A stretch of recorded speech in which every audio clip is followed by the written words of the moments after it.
다 같이 사도신경으로 신앙 고백하겠습니다.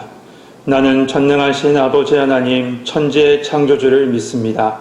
나는 그의 유일하신 아들 우리 주 예수 그리스도를 믿습니다. 그는 성령으로 잉태되어 동정녀 마리아에게서 나시고 본디오 빌라도에게 고난을 받아 십자가에 못 박혀 죽으시고 장사된 지 사흘 만에 죽은 자 가운데서 다시 살아나셨으며 하늘에 오르시어 전능하신 아버지 하나님 우편에 앉아 계시다가 거기로부터 살아있는 자와 죽은 자를 심판하러 오십니다. 나는 성령을 믿으며 거룩한 공교회와 성도의 교제와 죄를 용서받는 것과 몸의 부활과 영생을 믿습니다. 아멘. 찬송가 430장 찬양하시겠습니다. 찬송가 430장입니다.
오늘 우리에게 주신 하나님의 말씀은 사도행전 20장 1절에서부터 6절에 주신 말씀입니다. 신약성경 222면에 있습니다. 사도행전 20장 1절에서부터 6절에 주신 말씀, 이제 하나님의 말씀을 봉독하겠습니다. 소요가 그침에 바울은 제자들을 불러 권한 후에 작별하고 떠나 마게도니아로 가니라. 그 지방으로 다녀가며 여러 말로 제자들에게 권하고 헬라에 이르러 거기 석 달 동안 있다가 배 타고 수리아로 가고자 할 그때에 유대인들이 자기를 해하려고 공모함으로 마게도냐를 거쳐 돌아가기로 작정하니 아시아까지 함께 가는 자는 베레아 사람 브로의 아들 소바더와 데살로니가 사람 아리스다고와 세군도와 더베 사람 가이오와 및 디모데와 아시아 사람 두기고와 드로비모라. 그들은 먼저 가서 드로아에서 우리를 기다리더라. 우리는 무교절 후에 빌립보에서 배로 떠나 닷새만에 들어와 있는 그들에게 가서 이레를 머무니라. 아멘. 오늘도 시간과 마음을 구별하여 말씀 앞으로 나온 우리 모든 성도들에게 주님의 은혜와 평강이 함께하길 소망합니다. 바로 앞장인 19장 말씀에 보면 바울은 에베소에서 3년 동안 그 어느 곳과 비교할 수 없을 정도로 풍성한 복음의 은혜를 나눴습니다. 하지만 사역의 그 말미에 은장색의 큰 소요로 말미암아 부득이하게 에베소를 떠날 수밖에 없었습니다. 그런데 돌아보면 이 또한 하나님께서 인도하신 겁니다. 이 소유가 있기 전에 바로 앞절 말씀인 19장 21절, 22절 말씀 보면 바울은 성령의 감동을 받아서 새로운 선교 여행을 계획하고 있었습니다. 그 계획이 이 소유를 통해서 구체적으로 시작되게 된 겁니다. 하나님은 항상 우리의 걸음을 인도하십니다. 때로는 아픔으로, 때로는 고통 중에 시작하기도 하시지만 그 모든 여정 속에 항상 하나님의 계획하심이 있고 선하신 하나님의 뜻이 있음을 믿으시길 소망합니다. 이제 그의 여정을 하나님께서 어떻게 인도하시는지 한번 같이 보겠습니다. 1절, 2절 말씀입니다. 소요가 그침에 바울은 제자들을 불러 권한 후에 작별하고 떠나 마게도냐로 가니라. 그 지방으로 다녀가며 여러 말로 제자들에게 권하고 헬라에 이르러. 아시아에서 3년 동안 사역을 했던 바울은 마게도냐, 유럽으로 건너가고 있습니다. 그리고는 그 유럽 땅에 이곳저곳을 다니며 말씀으로 그들을 보살핍니다. 전에도 말씀드렸지만 3차 전도 여행의 포인트는 바로 양육입니다. 1차, 2차 전도 여행을 통해서 세워진 교회를 말씀으로 양육한 겁니다. 이렇게 여러 지역을 돌아다니면서 복음을 전했던, 그리고 말씀으로 양육했던 바울은 헬라에 도착해서 그곳에서 약 3개월을 보내게 돼요. 근데 헬라에서 보냈던 그 대부분의 시간을, 그 3개월이라는 시간을 고린도 지역에서 보내게 되는데, 오늘 본문에는 나와 있지 않지만 이곳에서 로마에 있는 그리스도인에게 복음의 메시지를 담은 편지를 써서 보냅니다. 그 편지가 바로 로마서예요. 바울은 이와 같은 사역을 다 마무리합니다. 그리고 다시 본인을 파송한 교회인 그 안디옥 교회로 돌아가기 위해서 지금 준비하고 있습니다. 그런데 그 순간 유대인들이 같은 배를 타고 가면서 바울을 사라에서 바다에 던져버릴 계획을 세우고 있었습니다. 하지만 하나님의 은혜 가운데 이 소식을 바울이 알게 되었고 부득불 육로를 통해서 그 수리아 안디옥으로 돌아갑니다. 우리는 지금까지 사도행전을 보면서 동일한 패턴, 동일하게 반복되는 패턴을 봅니다. 그것은 어느 곳을 가든지 복음을 방해하는 세력들을 만난다는 사실이에요. 지금 이 시대도 마찬가지입니다. 세계 곳곳에는 아직도 복음을 증거하지 못하게 막는 것들이 참 많습니다. 가까운 대륙만 보도 그렇습니다. 교회를 부수고 예수 믿는 사람들의 모든 경제적, 사회적, 정치적 활동을 다 제한해버립니다. 개인은 어떻습니까? 가정 속에서 믿는다는 사실, 예수님을 믿는다는 사실 하나만 가지고 온갖 어려움을 겪고 계신 분들이 계세요. 혹시 지금 이 시간에 생각나는 분이 계시다면 우리 같이 그 가정을 놓고 기도해 주시길 바랍니다. 그런데 성도 여러분, 기억할 것이 있습니다. 믿음의 사람들은 누구나 이런 시련이 있다는 사실이에요. 그럼에도 불구하고 우리는 주님 나라 바라보면서 묵묵히 걸어가는 겁니다. 바울, 그는 초인이 아니었습니다. 그도 우리와 같은 사람이었기에 매번 이렇게 당하는 위협 앞에서 왜 그도 두렵지 않았을까요? 하지만 그는 그럴 때마다 그에게 보여주신 표대를 바라보면서 믿음으로 묵묵히 한 걸음씩 한 걸음씩 걸어갔던 겁니다. 막히면 돌아가고 끊어지면 새로운 길로 향해서 걸어갔던 거예요. 그런데 그러한 여정 속에서 하나님은 항상 혼자 가지 않게 하셨습니다. 4절 5절 말씀 보세요.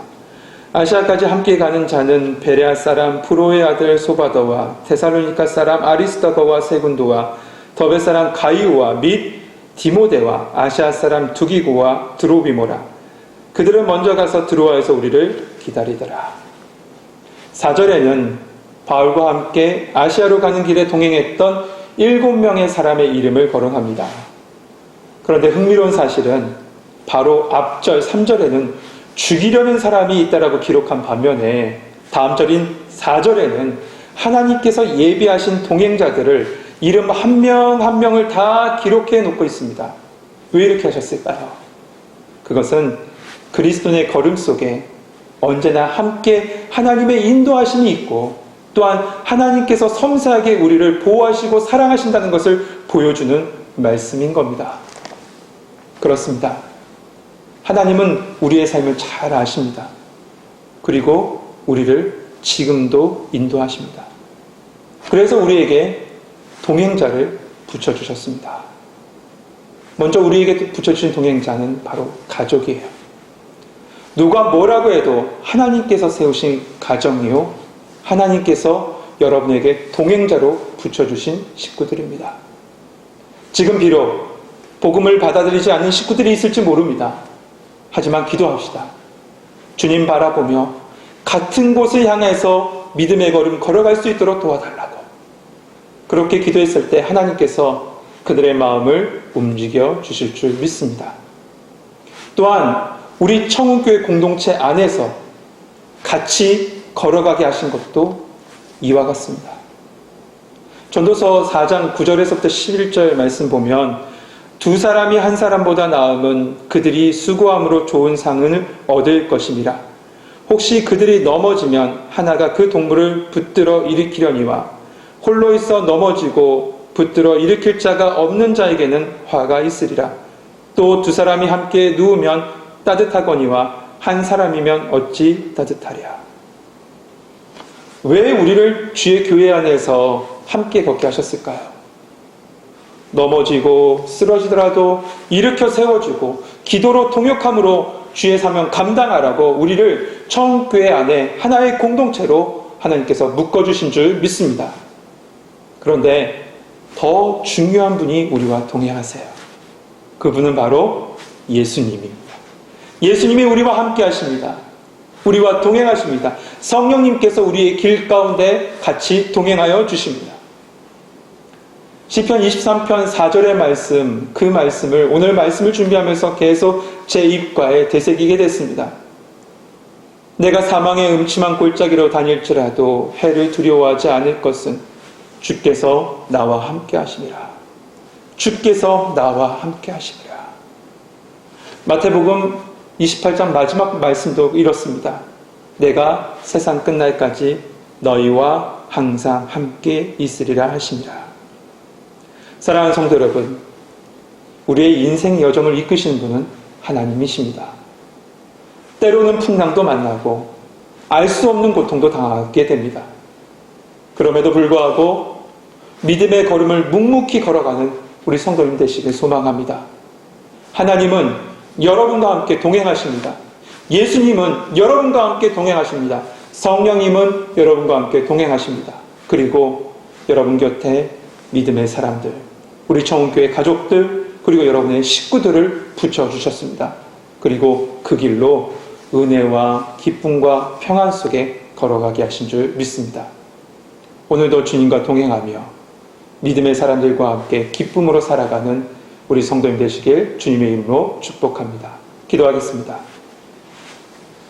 사랑과 은혜가 많으신 하나님 아버지, 언제나 우리와 동행하시는 주님을 바라봅니다.